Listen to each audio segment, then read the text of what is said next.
Welcome, welcome, welcome. Well, folks, this was a very tough loss. A very tough loss. The Mets were winning 7-1. 7-1 in this game going into the seventh inning. And folks, this is a game the Mets, hands down. You're the best team in baseball. You have to win. You have to win. It's the type of loss that makes you ask questions. Makes you ask questions. So what I did was we're gonna go over some plays, but I also have some questions. Number one, give credit where credit is due. The Nationals are a feisty bunch. They are a feisty bunch and you got to give him credit for coming back 7-1. That's not easy against any team. Nonetheless, the best pitching team in all of baseball. All right. So you give the Nationals credit right then and there. All right. So Nationals got your credit. Now let's start asking questions. The Mets, away from Citi Field, are a different team, are different ball club. In fact, away from Citi Field, I believe our record is one game under 500 right now. So, what is the deal with that? What is the deal with that? The fans are acting, and they are that 10th man in the field. The fans are doing a great, phenomenal job at uplifting these players. But that's number one. Number one, what is the deal away from Citi Field?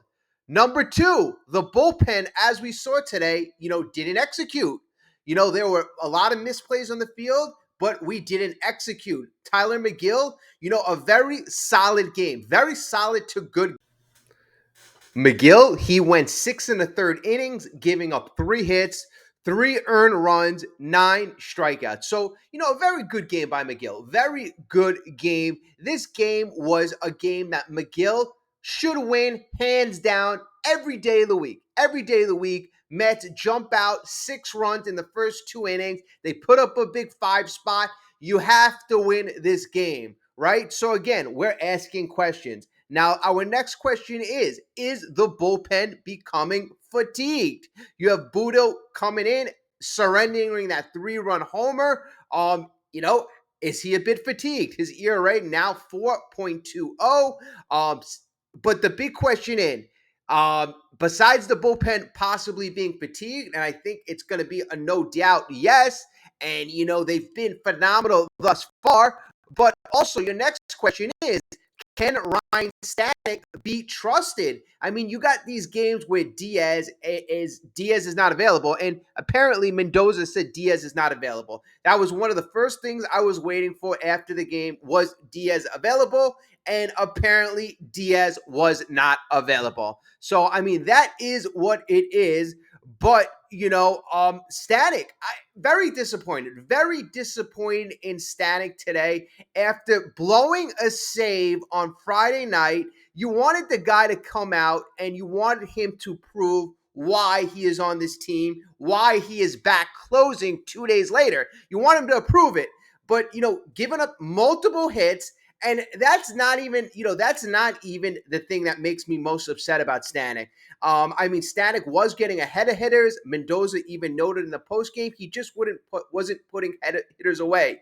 But here's the deal. We all know that last play, Pete Alonso fields it, throws the ball, could be considered a little high. Stanek doesn't catch it. Winning run comes around and the Nats lose. All right, so there's many reasons why we lost the game before this, but let's just focus on Stanek.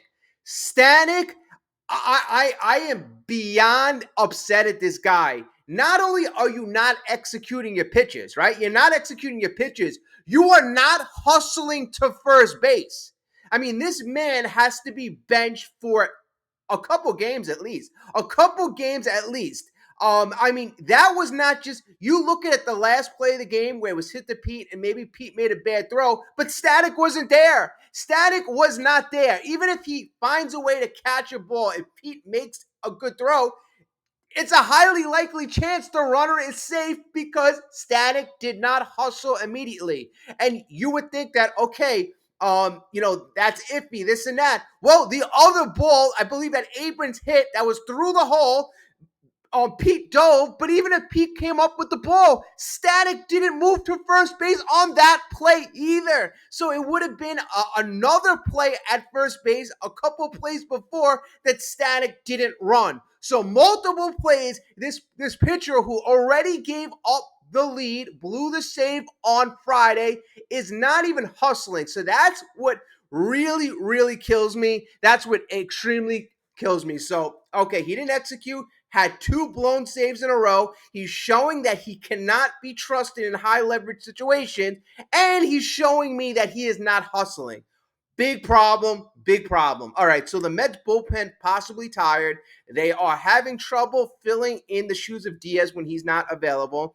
Hopefully, you have Daniel Nunez here sooner rather than later. And then, obviously, AJ, you got to find out what's going on with Minter, how long he's going to be out for. So the Mets have questions in the bullpen, no doubt about that. But now I'm going to ask another question. I'm going to ask another very, very important question. And the question I'm going to ask is, I'm going to challenge this team's killer instinct.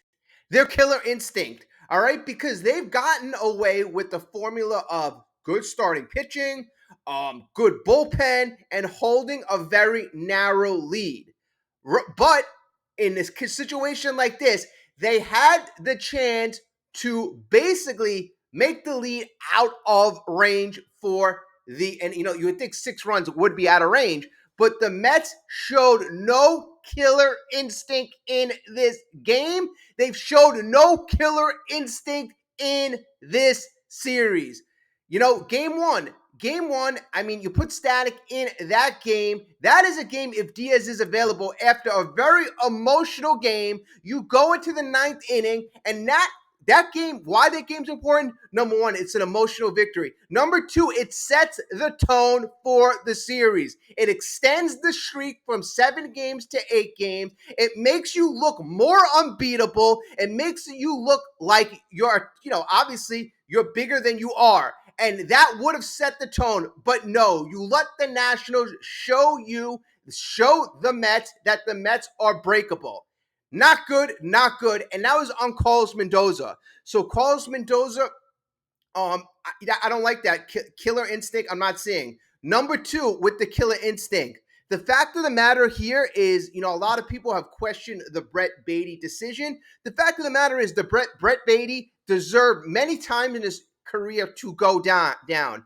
He didn't deserve to go down on that day. After hitting a 2-run homer and then getting sent down the next day, and that 2-run homer won the game, what type of message does that send the clubhouse? What type of message does that send the team, and how does that affect the chemistry? The Mets are 1-2 since that decision, and I'm not saying that the Mets aren't going to, find a way, but I'm just saying, just temporarily, I could see how that would, stunt the team's momentum. I could definitely see it. The Mets have shown no killer instinct in this series. None whatsoever.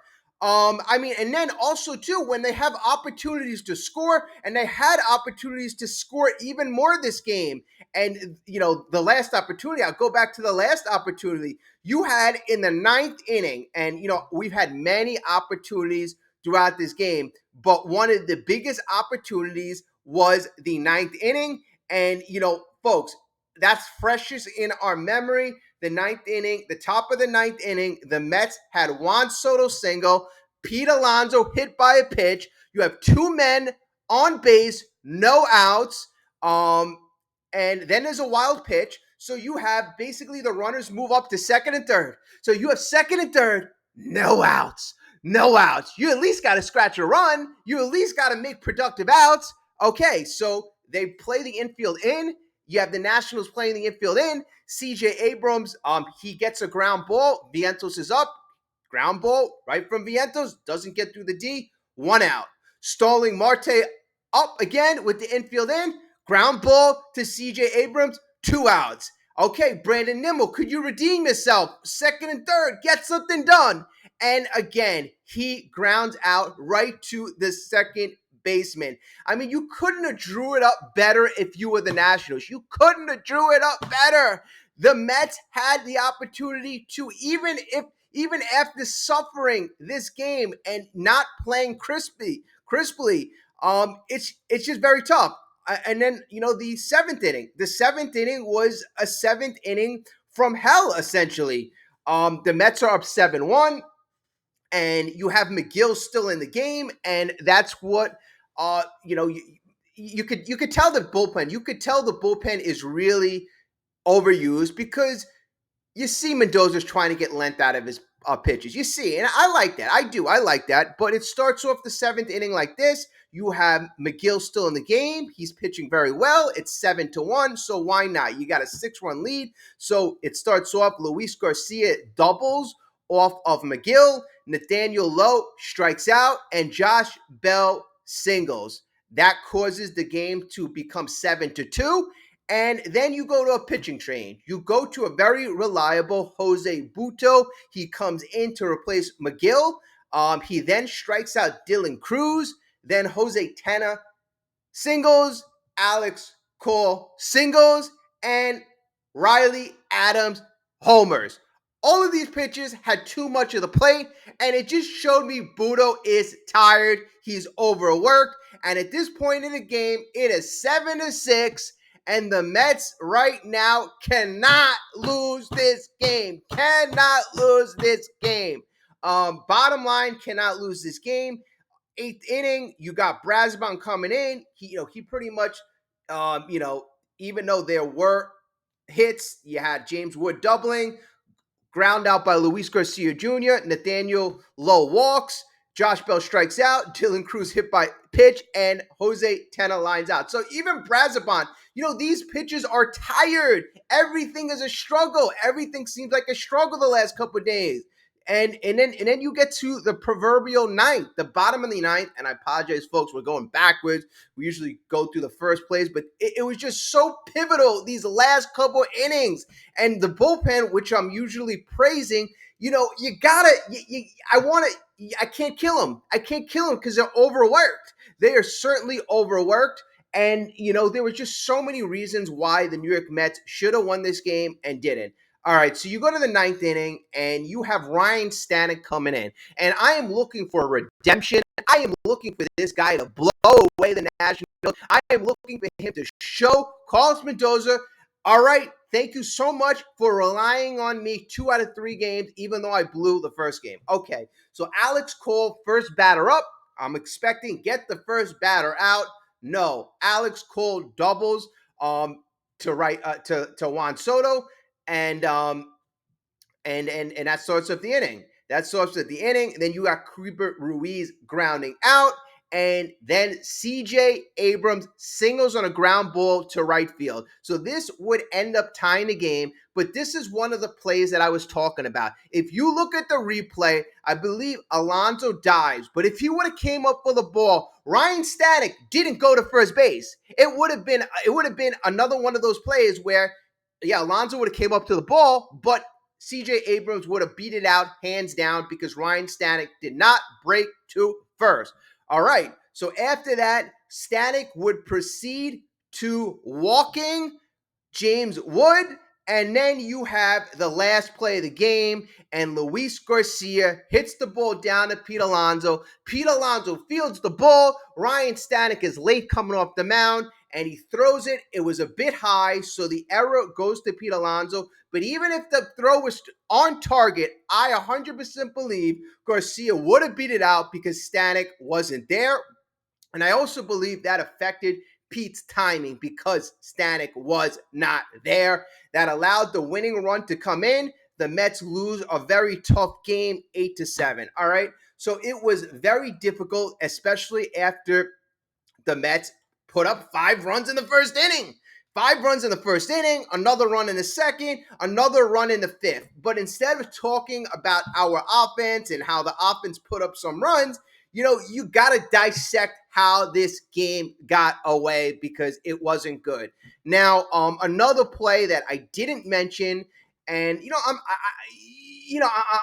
it's a very important play. So in the seventh inning, what really started things off was you had a pop up hit to right field, and it basically essentially was lost in the sun by Juan Soto, and that really kind of started off the inning. That run would come in to score, and obviously that if that was an out, probably you wouldn't have that 3-run homer in the game. So that was an all very important non-out by Juan Soto. But here's the deal: it's very hard for me to fault Soto, right? I mean, Soto throughout the season, there's probably going to be many plays, or a bunch of plays like the one on Friday that we can justly criticize because he should have caught.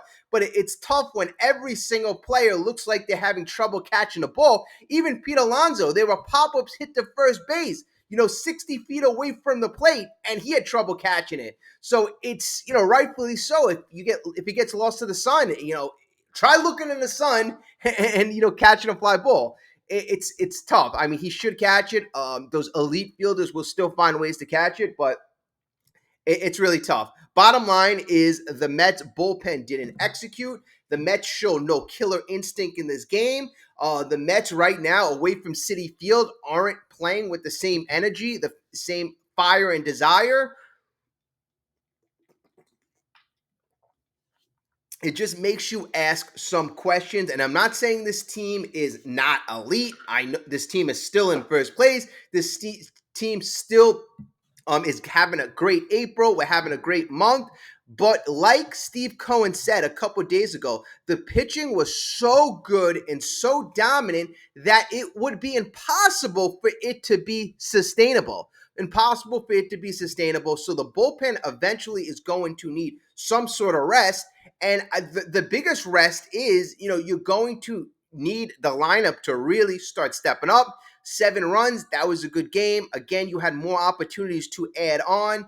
That you're going to have to take advantage of those opportunities. Nimmo had no hits in the game, and Nimmo's a guy I highlighted last game because rightfully so. The guy's hitting 192. He was batting cleanup. I foresaw pretty soon you're gonna probably have to move a guy like Alvarez up. I think Alvarez is going to really show his different swing, and he's going to really show why he was highly touted. I have confidence in that. Vientos, he's in a slump as well. Vientos had 2 hits today, but he's still batting 207. Alonso has cooled off a bit.